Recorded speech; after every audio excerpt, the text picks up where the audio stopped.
Muy bien, hermanos, buenas noches, Dios les bendiga y comenzamos entonces hoy, 12 de marzo de este año 2024, nuestra nueva clase sobre historia de nuestras confesiones luteranas.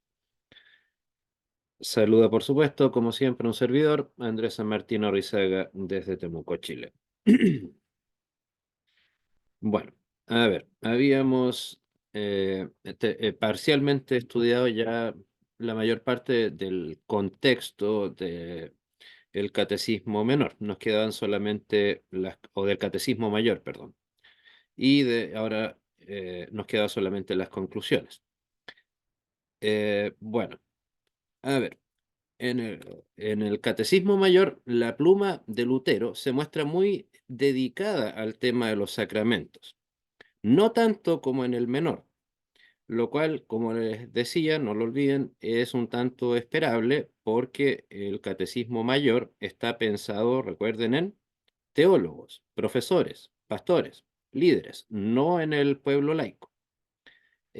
Por lo tanto, necesariamente un tema tan complejo como los sacramentos los iba a, a tener que abordar de manera mucho más dedicada y delicada.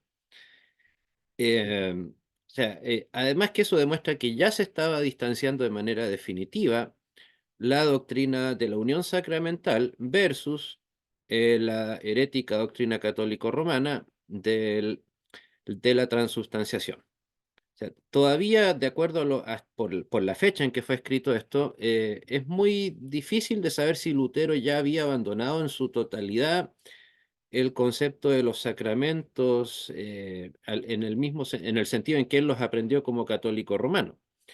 Eso, como les digo, básicamente es difícil saberlo, en algunos dependiendo del sacramento también. Recuerden que son dos. En un principio también, recordemos que Lutero consideraba tres sacramentos, que el otro que faltaría ahí es la penitencia, al menos hasta 1520. No es, insisto, el desarrollo de la escritura de Lutero es bastante a veces difícil de calcular con exactitud qué doctrina estaba todavía guardando del catolicismo y cuál ya había abordado.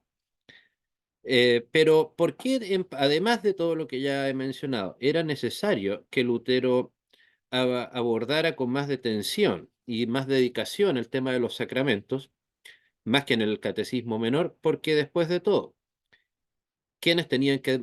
¿Recuerdan la frase tan fea que dice Lutero en la introducción al Catecismo Menor? Cuando dice que están algunos entregando el Santo Sacramento a personas que no conocían el credo, los 10 mandamientos, el Padre Nuestro, y que algunos incluso eh, lo entregaban ¿cuál era exacta? Disculpen la frase exacta. Incluso solamente con una especie, solamente con el pan. Eh, Precisamente por eso, entonces, en este caso, ya que estaba dirigiéndose a los que estaban administrando mal los sacramentos, pues bueno, por supuesto tenía que ser mucho más meticuloso, mucho más detallado al momento de escribir. Y también este documento aquí sorprende que menciona a los padres de la iglesia y a Juan Hus. Los padres de la iglesia en realidad ese es un tema bastante complejo de abordar, porque como lo dice el título, padres de la iglesia. Por ejemplo, tenemos al más famoso, Agustín de Hipona, Tertuliano, Cirilo de Jerusalén, Justino Mártir, Orígenes, Atanasio, etcétera. Son, no sé, por lo menos unos 50. El problema es que, ¿cuál de todos ellos debemos escoger? Porque no todos escribieron, llamémoslo así, sana doctrina.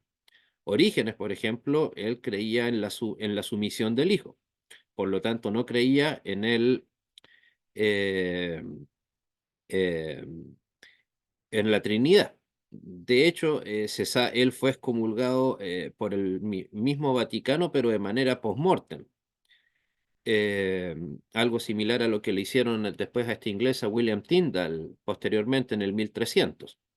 pero principalmente por eso, por su doctrina de la subordinación del hijo. Entonces, por ahí también, hasta el mundo protestante le ha impreso algunas obras a, a Orígenes, que algunos incluso lo consideran el padre de la teología sistemática porque él hasta creó una especie de escuela de teólogos.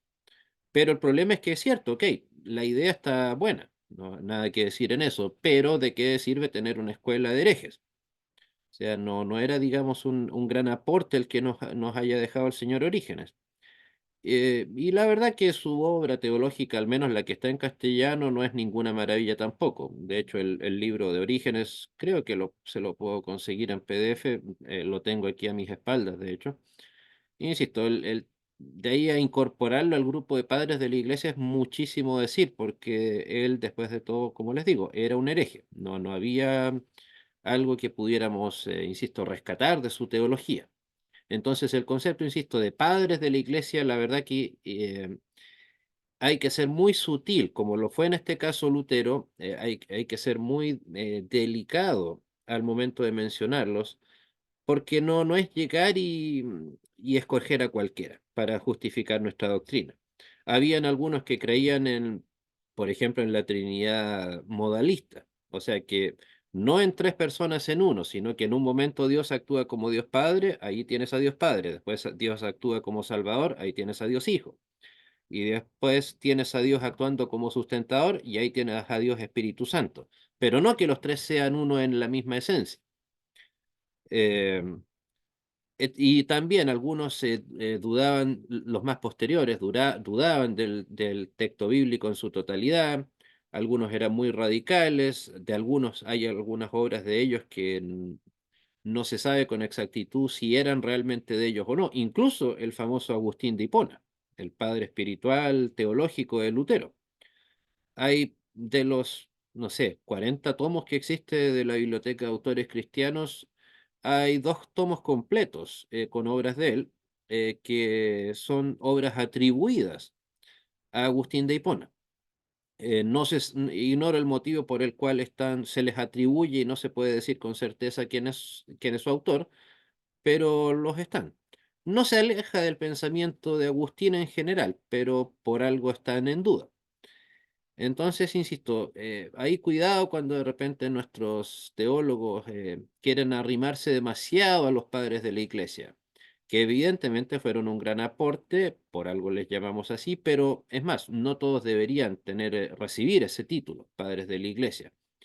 Eh, el que sí se merece ese título es el que está posteriormente escrito ahí, Juan Hus o Johannes Hus. Él, recuerden, fue eh, un teólogo, sacerdote de Chequia, o lo que hoy conocemos como República Checa, del 1300. Me parece que del año exactamente fue ejecutado, si mal no recuerdo, el año 1316. Él, recuerden, fue el que se le considera cronológicamente hablando el primer prerreformador. Estaban personajes como William Tyndale, Hus, como acabo de mencionarlo, Savonarola en Italia, eh, entre otros tantos no tan conocidos, pero Juan Hus tal vez es el más conocido. Este hombre, la verdad que no tenía un pensamiento, por lo poco que dejó escrito, muy distinto al de Lutero. Él habló de la salvación por gracia, criticó la autoridad de la iglesia. Y en parte por eso es que yo creo que lo citaron en el Catecismo Mayor, porque incluso algunos dicen que una de sus últimas palabras fue una especie de profecía de la llegada de Lutero. Porque mientras bueno, él fue originalmente, o no, finalmente fue condenado a muerte por el Concilio de Constanza. Un detalle que no es menor, por cierto. Constanza que queda ahí también en lo que ahora es la República Checa. Y fue llevado a la hoguera. Y se sabe que cuando él estaba por subir a la hoguera, dijo que algo así como que estaban quemando a un ganso, pero que iban a hacer un cisne que no iban a poder hacer callar. No sé si alguno de ustedes había escuchado esa frase alguna vez. Y bueno, en realidad la única persona que se asemejaría a eso a esa descripción que hace ahí Juan Hus antes de morir, precisamente sería Lutero. Y por cierto que no lo hicieron callar. Él también apelaba, por cierto, a la autoridad de la escritura. O sea, yo creo que el hecho de que hayan mencionado a Juan Hus en el catecismo también era una manera indirecta de recordarles, de ahí es donde estamos saliendo, de aquí es donde nos tenemos que ir. No, no hay un punto de retorno al respecto. Bueno, finalmente Juan Hus, como les digo, lamentablemente murió ejecutado en la hoguera, creo, insisto, que el año 1316. ¿Y por qué digo que es importante que el hecho de que haya un concilio lo haya ejecutado? Hasta el día de hoy, el Vaticano siempre alega que su poder radica en el magisterio y los concilios, y que los concilios solamente pueden ser convocados por quién. ¿Alguno lo recuerda? ¿Quién puede llamar a un concilio? Católico, obviamente. En teoría, una sola persona, el El Papa. Papa. Exacto. En cambio, en este caso fue el rey el que citó al concilio de Constanza. El Papa no estuvo presente. El alto prelado más alto, el prelado más alto que estuvo presente ahí fue un obispo, el obispo de Constanza. Por lo tanto, no hubo intervención papal alguna en dicho concilio. O sea, una reunión así sería esperable en una iglesia como la nuestra, en donde el concilio es simplemente el conjunto de representantes de las diversas congregaciones, nada más. No un cuerpo autoritativo como el que pretende tener el concilio católico hasta el día de hoy. Insisto, ellos dicen que solamente el concilio lo puede llamar la Santa Madre Iglesia a través el- del Santo Padre. Y insisto, este es un ejemplo clarísimo. O sea, en donde se ratificaron las leyes de la Inquisición, donde no solamente se tomaron decisiones, sino también se ejecutó a Juan Hus, por cierto, y a sus seguidores. Y sus seguidores fueron declarados herejes también. O sea, no es que haya sido un concilio simplemente para ver un asunto local de lo que estaba pasando con la herejía supuesta de este caballero. No. Entonces vemos que después de todo no siempre ha sido el actuar del Vaticano tan unívoco como nos tratan de hacer creer hoy. Entonces, insisto, no, este concilio no reúne ninguna de las características que reunió el Concilio Vaticano II en 1965. No fue convocado por el Papa, no fue llevado a cabo o dirigido por él, por un papa, como pasó en todos los últimos concilios, a pesar de que se tomaron decisiones eclesiásticas. Insisto, entonces, ¿dónde está la autoridad? Nunca un católico me ha podido responder por qué se citó y se consideró autorizado ese concilio si no fue convocado ni siquiera por un cardenal. Insisto, piensen en eso, ni siquiera un cardenal estuvo involucrado en dicho concilio. Pero no es un concilio, por cierto, oficialmente reconocido por el Vaticano, que obviamente a nosotros nos llama más la atención porque como decirlo, le quitó la vida a un pre-reformador, un proto-reformador, pero no por eso, insisto, deja de mostrar una gigantesca contradicción en el Vaticano respecto de su actuar. También como otro punto, pasando, es que aún no está claro en este momento de la obra de Lutero si Lutero consideraba la confesión como un sacramento. O sea, recordar, la confesión que nosotros aceptamos no es la confesión auricular al estilo católico romana que perdona el pecado de manera personal. Pero como lo decía, en los primeros documentos de Lutero, él daba a entender que la confesión tenía algún rol o nivel sacramental. Es difícil afirmar que sí o que no en el momento en que Lutero escribió los catecismos. Recuerden que los escribió casi simultáneamente, en 1529. Pero eso demuestra que, insisto, cuando a veces se nos acusa de que Lutero en tal o cual documento, por ejemplo, habló precisamente, por ejemplo, de la confesión, a veces nos acusan los católicos romanos, ven que Lutero creía en el sacramento, ok, pero es cosa de ver el encabezado del documento para saber que en ese momento Lutero todavía no había forjado su pensamiento en un 100%. Es más, yo creo que precisamente el corolario del pensamiento de Lutero parte con del Lutero, digamos, reformador, del Lutero ya independiente, parte con los catecismos, no antes. Además que recuerden, el catecismo fue escrito en 1529 y qué gran suceso se llevó a cabo en el 1530, hecho por Lutero también, y el más importante, por cierto.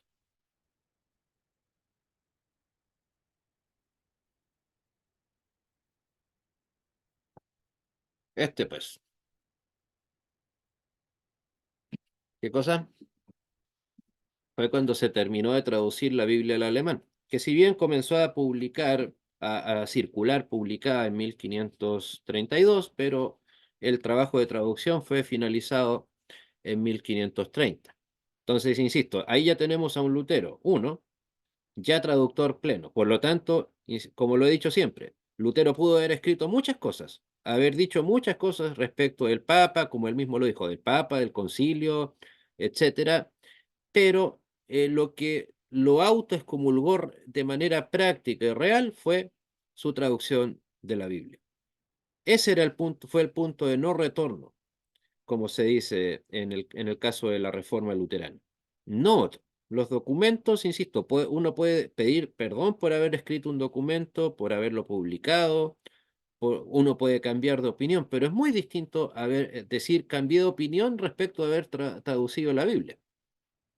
¿Cómo me voy a retractar de un trabajo que no es mío, el texto bíblico me refiero, y que ya están dando ahí, que ya está circulando?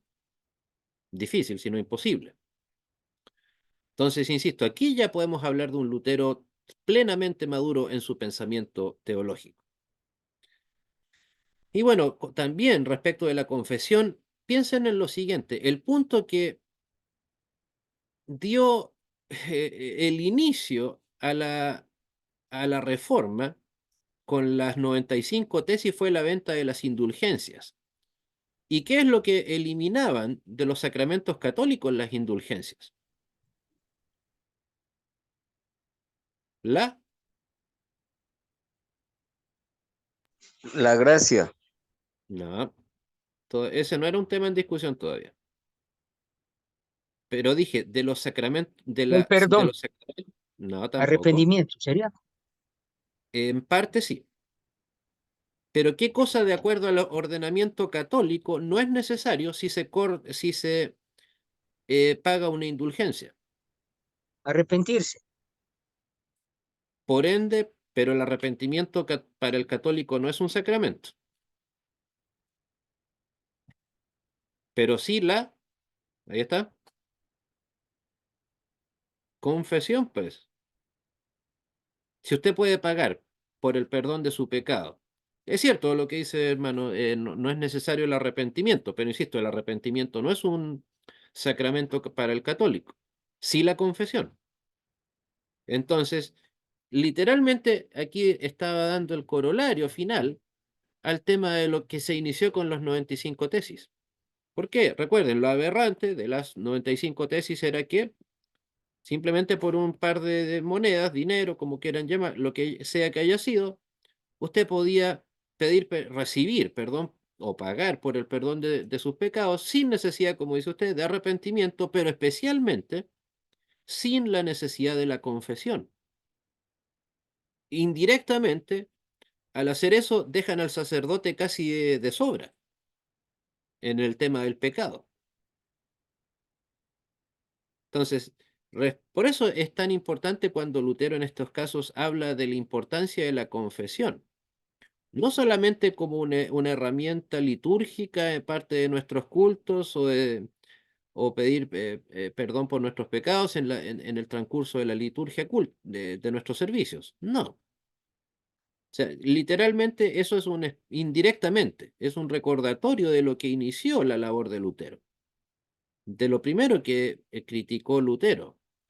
Insisto, fue el hecho de que se estaba anulando uno de los sacramentos católicos. Creo que lamentablemente poco se hace esa triangulación de ideas. cuando se analiza el pensamiento de Lutero respecto de Roma y de las 95 tesis.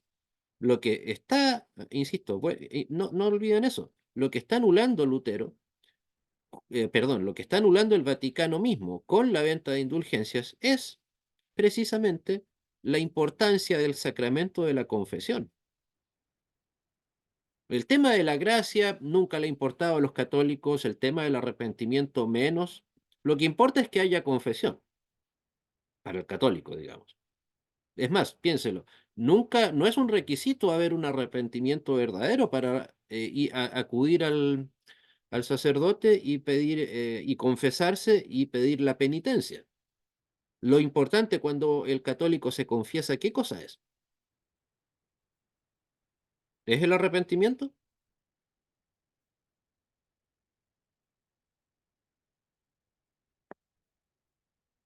No, es cumplir la penitencia que te ordena el sacerdote. O sea, O ahí sea que hay de nuevo, perdón, sí, disculpe. sí, O sea que hay dígame. una contradicción enorme entre ellos mismos. Bueno, decía ser católico, ¿no?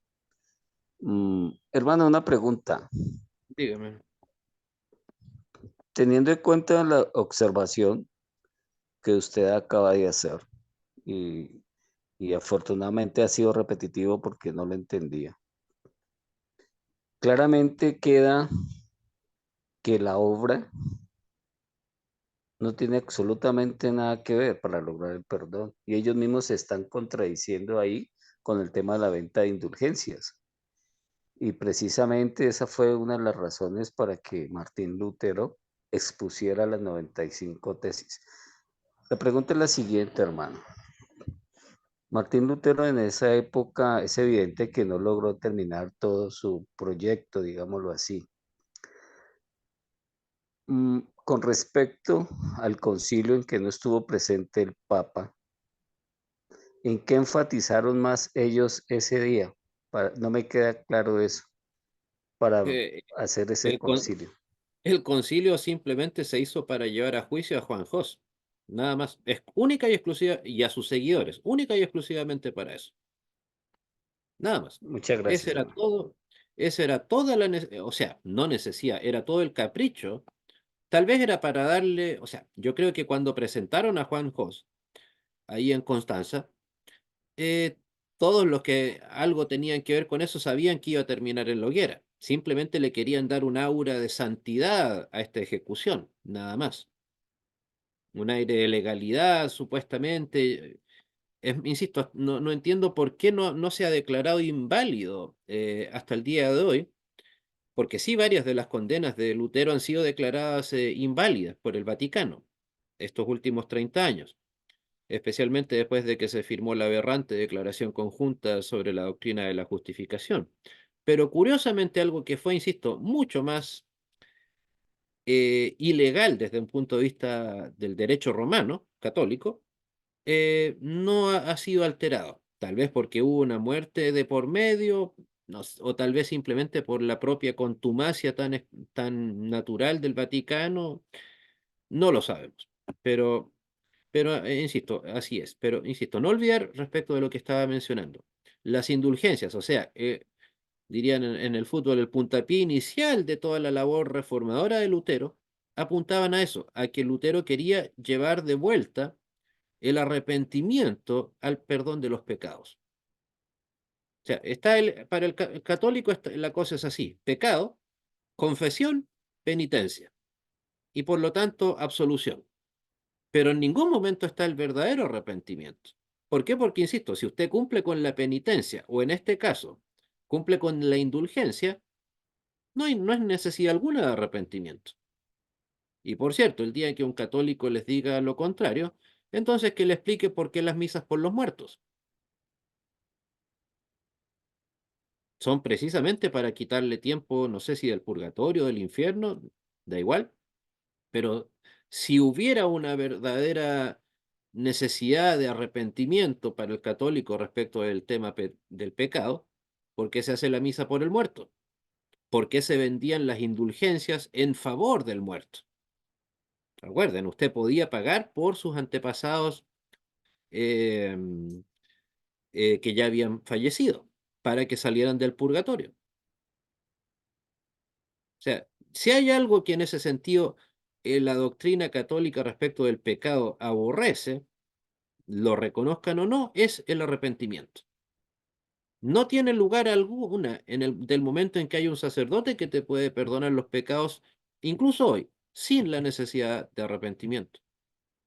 La metanoia, como recuerden la palabra griega, metanoia, de ahí nosotros solimos traducirlo equivocadamente, por cierto, como arrepentimiento, pero en realidad la palabra se debería traducir como transformación. Después de todo, el cambio de actitud viene con él, no solamente con él, o sea, mejor dicho, el arrepentimiento termina siendo un fruto de la transformación. Entonces, en ese sentido, para el Vaticano, esa metanoia es absolutamente innecesaria. ¿Por qué? Porque para eso está el sacerdote, está la penitencia y está la confesión. Pero las indulgencias incluso anulaban eso, la necesidad de la confesión. ¿Alguna pregunta, hermanos?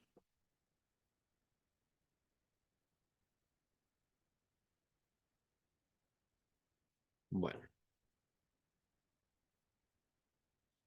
Y finalmente, respecto del catecismo, mm, eh, o ambos, mejor dicho, los catecismos fueron fundamentales para el desarrollo del luteranismo pese a la diversidad de personas a las que estaba dirigido. O sea, demostraron, como, además de las características que vimos en la clase anterior, demostraron que Lutero y la iglesia que estaba surgiendo era capaz de dirigirse a más de un solo público.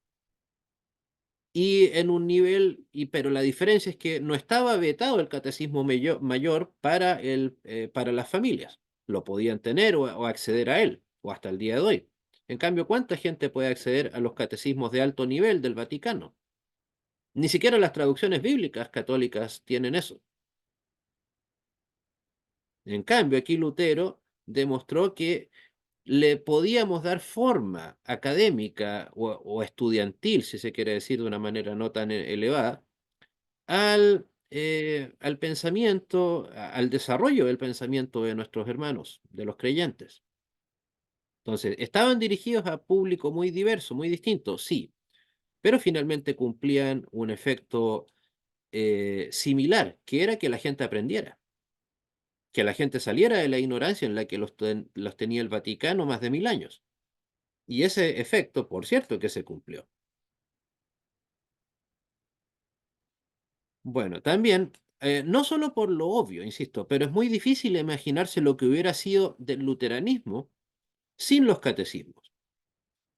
Porque a pesar de todo, ya sea el catecismo menor como el mayor, están a disposición de la gente. En cambio, o sea, y son textos muy asequibles, no son, digamos, de una lectura tan densa como otros catecismos que existen.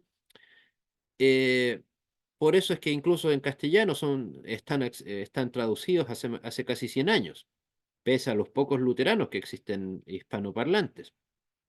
Ese trabajo creo que principalmente lo hicieron teólogos y traductores del sínodo de los amigos del sínodo de Missouri, acá principalmente en Argentina.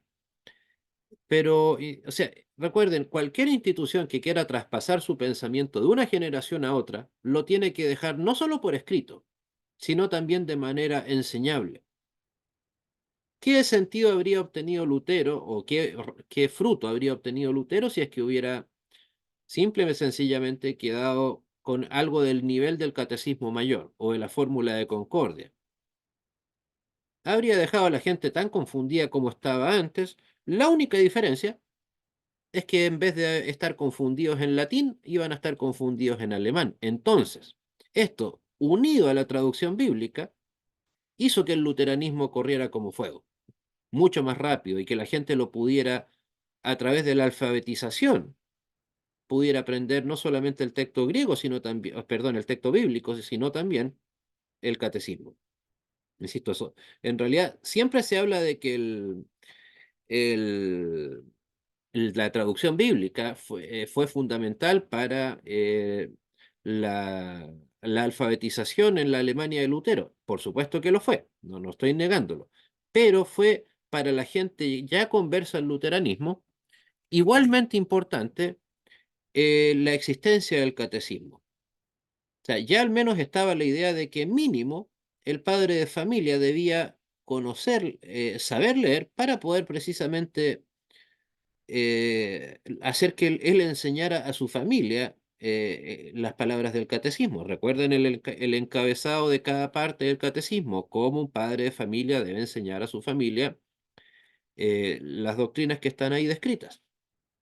Y la única manera en que él podía, el padre de familia, podía enseñar esas doctrinas era, si era leyendo el catecismo, era, valga la redundancia, leyendo. Si el padre de familia no sabía leer, lo mismo exactamente que pasó con la Biblia. Lo que pasa es que la diferencia es que la Biblia terminó siendo, obviamente, en alemán un patrimonio cultural hasta el día de hoy. El catecismo, por supuesto, está y quedó reducido solamente al público luterano. Pero, insisto, ambos fueron fundamentales en la transmisión de la doctrina luterana y también, insisto, en la cultura, en la alfabetización, en la educación. O sea, ya desde esa época la gente comenzaba a aprender a leer con la Biblia y con el catecismo. Bueno, y estos dos catecismos dejan en claro, muy importante no olvidarlo, el liderazgo de Lutero, su asertividad, su calidad teológica y pedagógica. ¿Por qué su liderazgo? Creo que ya se los había dicho la clase o una o dos clases atrás. O sea, ¿por qué era importante que el catecismo lo escribiera Lutero y no otro de sus seguidores directos? Precisamente porque Lutero tenía, ¿qué cosa? Un liderazgo natural sobre su gente. Insisto, ¿qué sentido tendría que hubiera escrito otra persona? La gente no lo habría tomado en cuenta. También su asertividad. O sea, Lutero supo a quiénes escribir, qué temas escribir.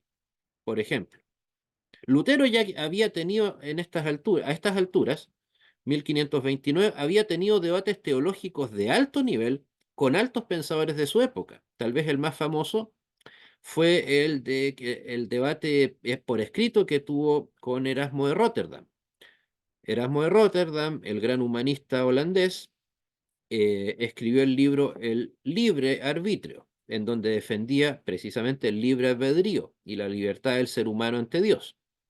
Y Lutero le respondió con su carta el servo arbitrio, negando totalmente el libre albedrío. Entonces, tal vez ambos estaban en contra del poder papal, aunque Erasmo no tanto, pero los dos Erasmo, a pesar de que siguió siendo católico, él siempre fue un crítico del Vaticano. Por algo incluso recopiló el Textus Receptus del Nuevo Testamento en griego. De hecho, de ahí fue donde Lutero tradujo el griego o sea, tomó el griego para traducir el Nuevo Testamento al alemán. Entonces, Lutero ya había debatido y escrito en alto nivel teológico. O sea, Erasmo de Rotterdam, en la época de Lutero, era un alto erudito, muy por sobre Lutero, por cierto. Pero ya, entonces, el Lutero había, o sea, él, digamos, fue una especie de impronta cultural muy grande el hecho de que Lutero, o sea, que Erasmo haya querido debatir con Lutero por escrito. No es un tema menor. Quiere decir que por mucho que como decimos acá en Chile, lo ninguneaban a Lutero, lo consideraban un don nadie, bueno, el intelectual más grande de su época pensaba distinto. Entonces, pero ¿cuál es el punto? Que a pesar de que Lutero ya era capaz de escribir en alto nivel académico, aquí supo en qué nivel escribir y qué temáticas escribir. O sea, aquí, por ejemplo, no aborda con tanto detalle, por ejemplo, la doctrina de la gracia o la salvación por gracia. Es cierto, menciona el tema de los sacramentos, pero no hace un tratado teológico denso, difícil de comprender, que de hecho los tiene. El tratado sobre la indulgencia y la gracia, por ejemplo. Eh, entonces supo qué cosas escribir, cuáles necesidades había en las iglesias. A eso me refería con el encabezado del Catecismo Menor, en donde deja claro que él había estado supervisando a las iglesias. ¿Y por qué digo pedagógica? Finalmente, recuerden lo que les decía también. Lutero supo muy bien de qué manera y a qué personas diversas tenía que escribirle. O sea, hubiera hecho el Lutero el ejercicio, se hubiera saltado el ejercicio del Catecismo Menor y simplemente hubiera escrito el mayor. Habría sido todo esto un fiasco. No habría servido de nada. Haber escrito un tratado teológico de alto nivel, difícil de digerir para el público común, que precisamente estaba siendo mal educado por los supuestos altos teólogos. Entonces, eso sirvió, insisto, de una manera pedagógica fabulosa, porque además, si le dejó clara a la gente que podían educarse a sí mismos, entonces eso era un llamado de atención hacia quién, hacia los teólogos, de que tenían que revisar sus prácticas pedagógicas, sus prácticas teológicas. Y eso entonces hizo que básicamente todos tuvieran que retomar el ritmo real del estudio bíblico que tenía, o de estudio doctrinal que tenían que llevar a cabo. Darse cuenta cuáles eran sus aspectos fuertes, que eran pocos, cuáles eran sus falencias, que eran la mayoría, y hacerse una especie de autoexamen, de reexaminación de en cuál nivel era el que estaba. ¿Alguna pregunta finalizando aquí ya sobre el catecismo mayor y los catecismos? Más que pregunta, hermano, queda mm, no duda, sino algo, una frase que usted mencionó la clase pasada, que hay que informarse mucho, estudiar, y ese comentario se lo agradezco. Gloria a Dios por su presencia en estas clases, profesor. Muchas gracias. Bueno, en efecto, recuerden, o sea, no es insistir en eso, no es obligación de un cristiano ser un líder, no es obligación de un cristiano ser un teólogo, pero sí estar a la altura de eso. ¿En qué sentido? Si usted está preparado, si una persona no está preparado para eso, no hay nada de malo en hacer un paso al costado. No redundar todas las labores eclesiásticas en el pastor o líder, o incluso también, en el caso mío, no redundar toda la labor académica, pedagógica, solamente en el profesor. Un buen alumno tiene que aprender a aprender solo, obviamente teniendo ciertas directrices, pero no estar amarrado al profesor toda la vida, porque no va a suceder así, en efecto. Cualquier persona que ya lleva años en el mundo profesional sabe que finalmente terminó aprendiendo más en el trabajo empírico que en la universidad. A veces incluso eso es mejor. Se los digo un servidor que, como ya les he comentado, estudié en un seminario absolutamente hereje. Me hubiera quedado con lo que me decían mis profesores, me habría vuelto más loco de lo que ya estoy. Pero bueno, eso, insisto, un llamado al autoexamen, al autoanálisis de nuestras prácticas de conocimiento espiritual. Bueno, en los minutos que nos quedan, que todavía nos quedan 20, bueno, la Confesión de Augsburgo, que como lo escribí en el chat, por favor, debe estar leída para la fecha en que escribí. Ahí está el documento. Ojalá incluso, voy a ver si es que lo tengo en audio, que creo que lo grabé o sea, no yo, pero lo convertí en el texto en audio y voy a ver, pero por favor, léanlo. O sea, no por favor, es una orden. Fue redactado por el traidor de Philippe Melanchthon, curiosamente. No sé, a veces cuando veo fotos de Melanchthon me encantaría verlo con un puñal detrás de la espalda de Lutero. Recuerden, Melanchthon fue el primer gran teólogo que se adueñó del luteranismo después de Lutero. Por algo escribió la Confesión de Augsburgo. A ver, se presentó ante el emperador Carlos V y sus delegados el 24 de junio de 1530 en la Catedral de Augsburgo. Digamos que fue una tentativa de que ahí en esa hermosa ciudad alemana o sea, los seguidores de Lutero, los ahora herejes, dijeran, bueno, presenten algo moderado, díganle al emperador que quieren seguir siendo sus súbditos, pero que no están de acuerdo necesariamente con la doctrina de Roma. ¿Por qué? Porque en el fondo Carlos V es cierto, era un emperador católico, pero a él lo que le importaba era su imperio, no el Vaticano. Era tan político como los que tenemos hoy en día. No, eso no era una cosa que haya cambiado mucho. Y evidentemente, porque, por cierto, en la Confesión de Augsburgo no fue presentada a la Iglesia Católica, a los teólogos católicos, sino al emperador. Comienza diciendo Augustísimo Emperador, la frase con la que comienza la Confesión de Augsburgo. Entonces, insisto, evidentemente Carlos V no era un teólogo, ni siquiera me atrevería a decir que era un alto intelectual, para nada. Eh, entonces, fue tal vez como un último intento forzado, si acaso no hipócrita, de llegar a algún acuerdo entre los seguidores de Lutero y los que todavía eran leales al Papa. Eh, y bueno, en rigor, como lo dice ahí, fue nuestra primera confesión de fe. Fue el primer documento oficial en donde los luteranos eh, presentaron, dijeron, esto es lo que creemos, este es o el resumen de lo que creemos, analícenlo. Piensa, pues lo decía, los tres credos, los tres símbolos principales, los credos, no son una confesión de fe, son un tema más bien personal. No fueron escritos para ser presentados en público. El catecismo menor y mayor, obviamente, son textos académicos para educar a la gente. No son para declarar una fe de manera pública. En cambio, la confesión de Augsburgo sí fue hecha con esa intención, para que la gente la conociera, o mejor dicho, los teólogos delegados del emperador conocieran lo que estos, de primera mano, estos herejes luteranos, estaban ahora creyendo. Y si Lutero, por cierto, curiosamente no estuvo involucrado formalmente en la redacción de la confesión de Augsburgo.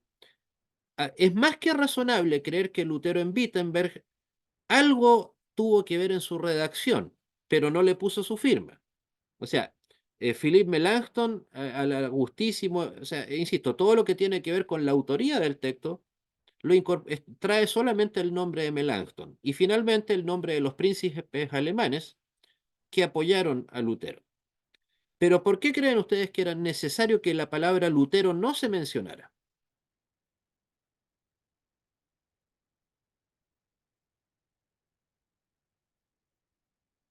Si esta era una posibilidad que daba el emperador para, para conciliar algo. Es un tema de lógica, hermanos. Si aparecía la palabra Lutero en alguna parte, ni siquiera habrían aceptado que se leyera este documento. O sea, de ninguna manera. O sea, en este tipo de cosas también hay que jugar mucho con la diplomacia, con la estrategia, con la técnica, de qué manera, cuándo y cómo y por parte de quién. Eh, Hay que redactar un documento, enviarlo, escribirlo. Entonces, si aparecía en este tipo de documento que era una supuesta intentona del emperador para que no se dividiera el imperio, que en realidad yo creo que ese era el único interés que tenía Carlos V aquí, que no se le dividiera su imperio entre los pro-católicos y los pro-luteros, obviamente por parte de los luteranos habría sido un grosero error uno, enviar a Lutero como delegado e incluso poner la firma o el timbre de Lutero en el documento, que existe hasta el día de hoy, por cierto. Milagrosamente no se quemó en los bombardeos ingleses durante la Segunda Guerra Mundial. Y fue presentado, como lo dice ahí, insisto, en la Catedral de Augsburgo, allá en Alemania, bueno, en esa época el Sacro Santo Imperio Romano Germano. Eh, bueno, y también hay otra cosa de lógica que me hace suponer que Lutero en realidad, si bien tuvo influencia, pero no escribió parte del documento, es por su vocabulario. ¿Recuerdan cómo es la manera de escribir de Lutero? E- ¿Era simpático? ¿Era formal? ¿Cómo era? ¿Era protocolar, diplomático? No, era absolutamente irónico. En cambio, cuando lean, insisto, eso es una tarea obligatoria, lean la Confesión de Augsburgo, van a ver un vocabulario bastante mesurado, muy académico en el buen sentido del término. O sea, Lutero seguramente habría escrito con muchas más ironías, tal vez acaso no burlas. A eso me refiero con que Lutero claramente hizo un buen uso de su liderazgo, porque lo lógico, y tal vez esa era la intención de los teólogos de Carlos V, era que Lutero escribiera fiel a su estilo, disparando para todos lados, no dejando títere con cabeza. Pero Lutero, insisto, en vista del buen líder que claramente demostró ser, no lo hizo, y hizo un paso a un costado. O sea, piénsenlo. Un buen líder tiene que saber cuándo dar un paso a un costado, cuándo irse, cuándo hablar y cuándo callar. Y en este caso Lutero lo hizo a la perfección. Y más encima le dejó este documento a Philippe Melanchthon, como les decía, alguien que si bien en esa época todavía se veía como un teólogo de ortodoxia, finalmente podría decirse que estaba esperando la muerte de Lutero para adueñarse del luteranismo y presentar su pensamiento propio. Terminó mostrándose más como un humanista, eh, de hecho esa visión desnutrida que tiene, o licuada si lo quieren decir, del luteranismo que existe hasta el día de hoy, o sea, lejana al luteranismo confesional, es gracias a Melanchthon, porque el que heredó el luteranismo lamentablemente fue este hombre. No Martin Chemnitz, por ejemplo, que era el otro gran teólogo, que lamentablemente ni siquiera ha sido traducido al castellano, siendo que es un teólogo fabuloso, brillante. Apenas existen libros de él en inglés. Pero en parte eso, ¿por qué? Porque el mismo Melanchthon se adueñó, insisto, literal y metafóricamente se adueñó del luteranismo. Y de ahí ya, una vez muerto Lutero, surgieron las dos facciones más principales del luteranismo, los necia-luteranos, palabra en alemán que viene a significar básicamente los verdaderos luteranos, y los filipistas, que también era un concepto un tanto despectivo para referirse a los teólogos luteranos más cobardes, más timoratos, que no se atrevían a ser muy dogmáticos. O sea, Melanchthon era un hombre que tal vez le habría ido mejor en la diplomacia que en la teología. Y si analizan mejor dicho, cuando analicen el texto de la Confesión de Augsburgo, se van a dar cuenta que no es un texto particularmente dogmático, duro, como otros tratados que podríamos encontrar como parte del luteranismo, ni hablar de las confesiones de fe de otras iglesias. Ahí tienen en la pantalla a la imagen de Philippe Melanchthon, creo que no es contemporáneo a la época de Melanchthon. Insisto, le faltó el cuchillo por ahí. Y en el lado derecho un sello postal alemán en algunas partes ignoro el motivo, pero en vez de hablar de confesión de Augsburgo o Augsburg Confessionen, hablan de Confessio Augustana. Lo que pasa es que algunos dicen que hay una segunda versión de la Confesión de Augsburgo y a esa se le llamó Augustana. Eh, pero bueno, en lo concreto es que, insisto, esa fue la que se presentó el 24 de junio. O sea, insisto, la primera vez en que un grupo de personas se presentó como oficialmente luteranas ante una autoridad superior, insisto, fue esa, el 24 de junio de 1530, en Augsburg, Alemania. Podrían algunos afirmar que incluso hasta ese es nuestro verdadero cumpleaños como luteranos confesionales, pero que lamentablemente todas estas fechas quedaron acaparadas o monopolizadas por el inexistente martillazo de Wittenberg del 31 de octubre de 1517. ¿Alguna pregunta, hermanos?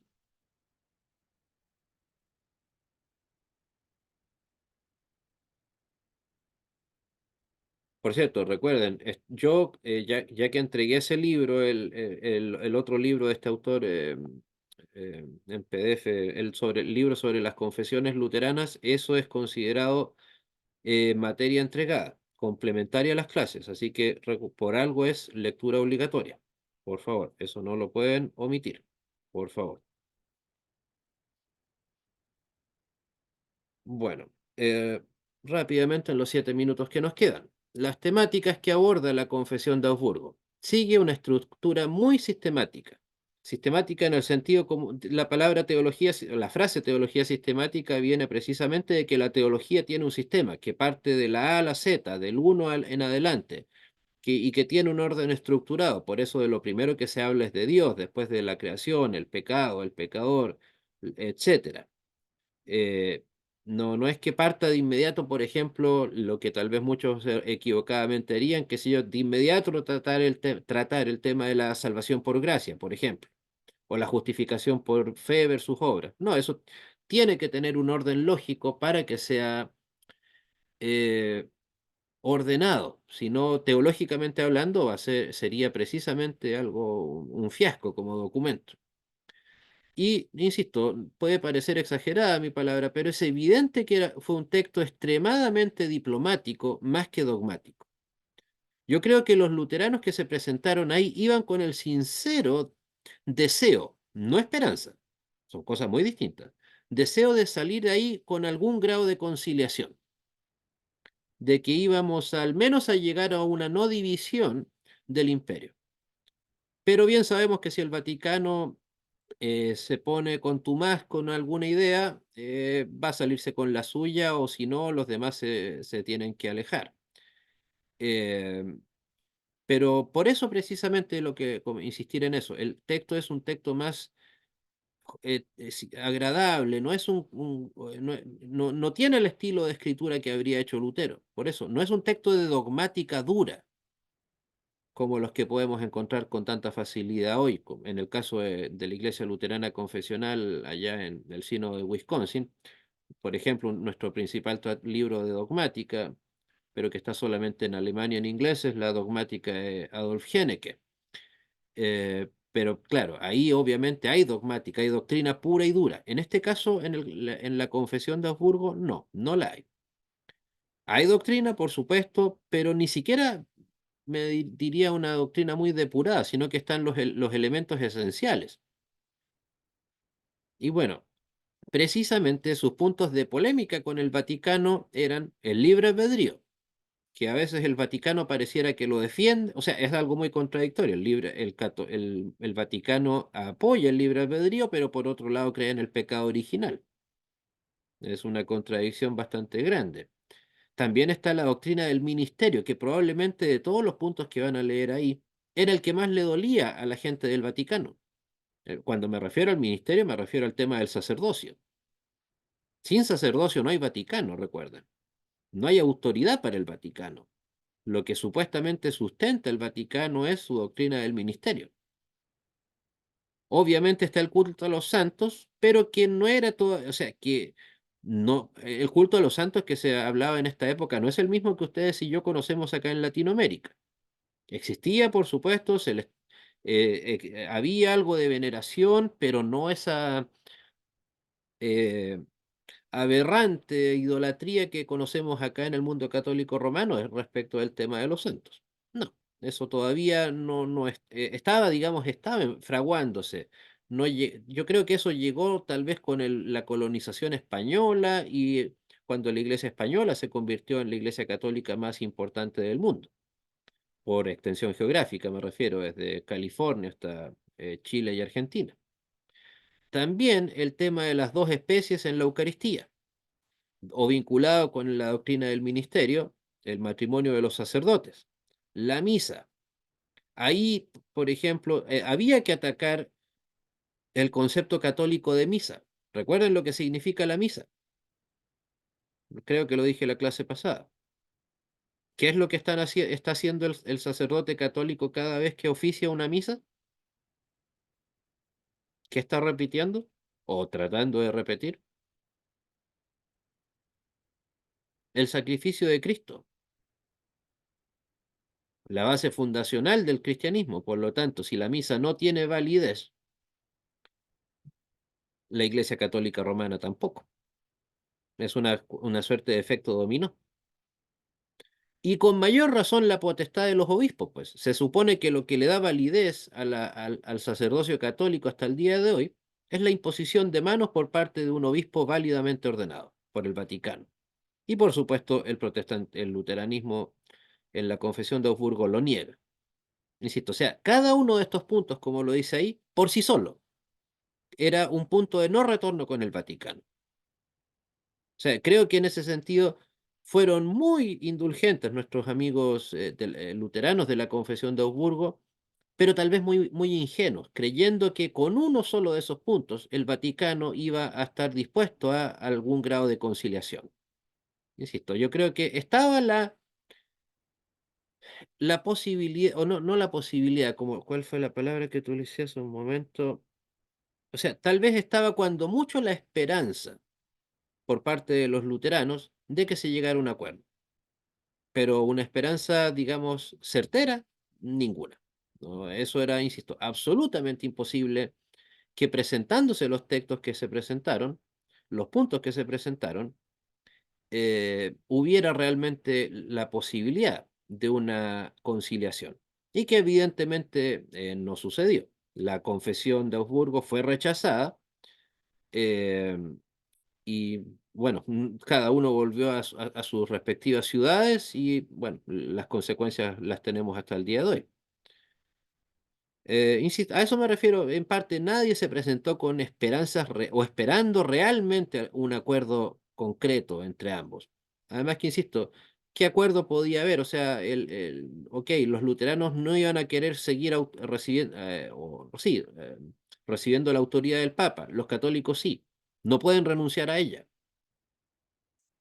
O sea, curiosamente, nosotros, los herejes, podemos renunciar a la autoridad de Lutero, pero ellos, los católicos, los buenos, no pueden renunciar a la autoridad del Papa, ya sea en el 1530 como en el 2024.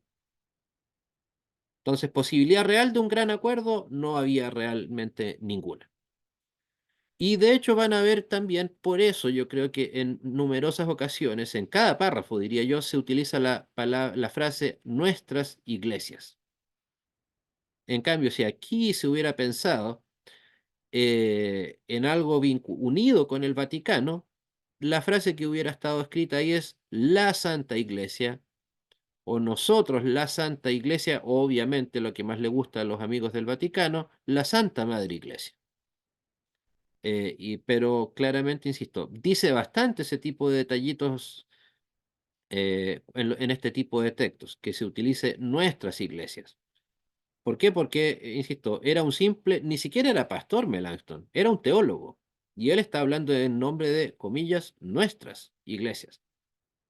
Insisto, cosa que tampoco en realidad le tiene que haber gustado mucho a los delegados del Vaticano o el emperador.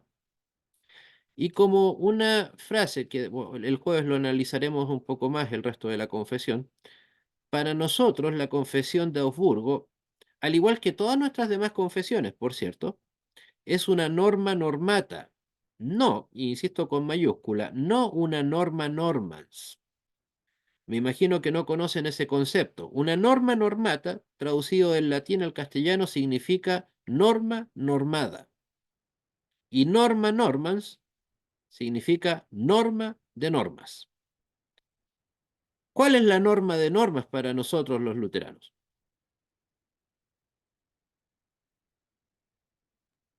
Solo escritura, solo gracia, solo fe.